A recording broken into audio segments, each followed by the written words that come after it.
interfere with your schooling. All the time I had been picking the hen, I had been making up arguments. Not that any of us could argue with Mother. We couldn't. Father never had either. What he always did was to talk about something else till Mother changed her own mind.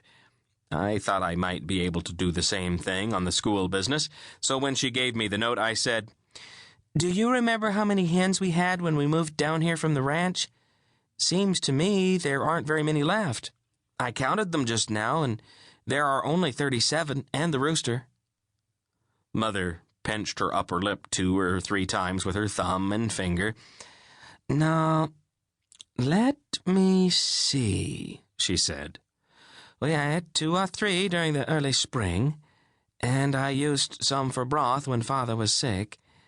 37 sounds about right, I think." Of course I knew 37 was right. I just wanted Mother to think about it, and then I said, "Well, if we keep on just eating hens, they won't last us till school vacation.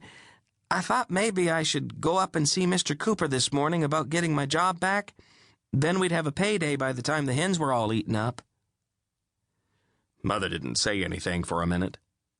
She just reached out and took a hold of my hand.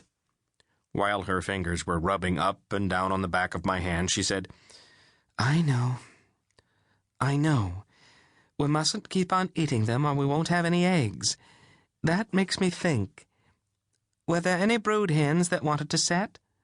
We must plan to hatch some chicks and then get a garden started right away." I could see that Mother was going to talk clear around me if I didn't look out, so I said, "Grace could take care of the setting hens just as well as I could, and I'll hurry and get the garden planted before I start working for Mr. Cooper." Mother kept on rubbing my hand and said, "Father worked hard. He worked himself to death taking care of us, just because he never had proper schooling. I don't want you to do it." Then she swallowed and tried to smile at me. "It must be 12 or 15 miles up to Cooper's mountain ranch. You'd never be able to go back and forth every day, and I must have a man at home nights.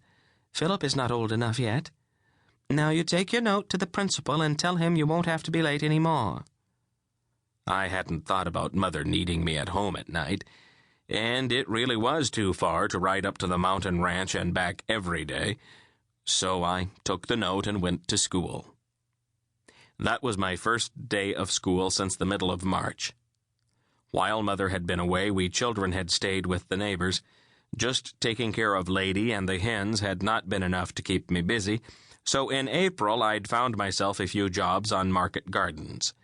The farmers were setting out cabbage plants, and they paid boys 5 cents an hour to help them.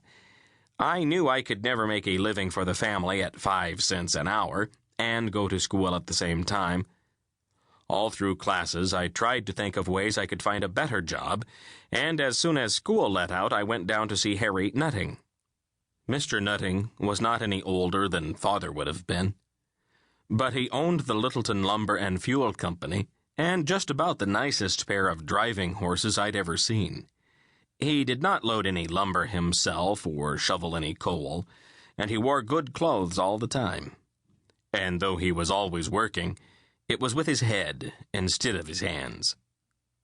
When I went into his office that afternoon, Mr. Nutting came over to the counter and said, "Hello, little britches. What you doing these days to make $1?" "Well, there isn't much now except planting cabbages," I told him. Good job. Used to do a lot of it when I was your age. What are they paying you?" 5 cents an hour. I can get in about 3 hours after school."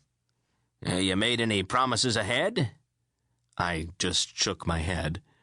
"I might be able to beat that figure a bit. That lawn of ours up at the house is full of dandelions. I'd like to get them out before they go to seed, but I don't want somebody to go up there and pull the tops off. I want the roots dug out clear to the bottoms. Now, if you think you can get it done before they blossom, I'll pay you a dime an hour. So what do you say?" I said, "Thank you. I'll get it done right away, but I don't think Mother will let me stay out of school to work." Mr. Nutting just stuck his arm across the counter to shake hands and said, "Okay, fella, it's a deal." Then he went back